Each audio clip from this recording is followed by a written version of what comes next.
বিভিন্ন জায়গায় অনেকের সাথে কথা বলি যে আসলে এটাই করা যায় কিনা।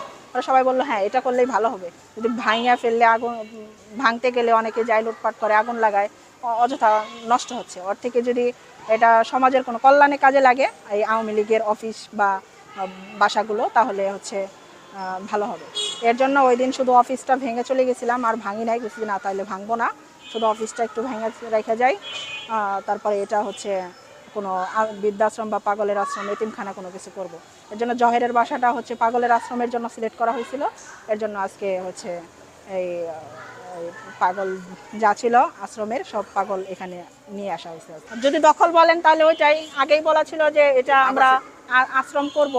এখন আবাসিক এলাকা আগে আপাতত রাখি, যদি দেখি যে এখানে বেশি সমস্যা হচ্ছে তাহলে যারা একটু সুস্থ আছে ওদেরকে এখানে রাখবো, আর যারা বেশি পাগল তাদের হয়তো অন্য কোনো আওয়ামী লীগের বাসা যেগুলো সিলেক্ট করা হয়েছে হয়তো বিবেচনা করে যে কোনটায় রাখলে আশেপাশে মানুষের সমস্যা না হয়। না, কোনো ব্যক্তির বাড়ি দখল করতে পারি না, কিন্তু আওয়ামী লীগের বাড়ি দখল বলতে এটা হচ্ছে জনগণের কাজে, এখানে তার আমার বিজনেস হচ্ছে না।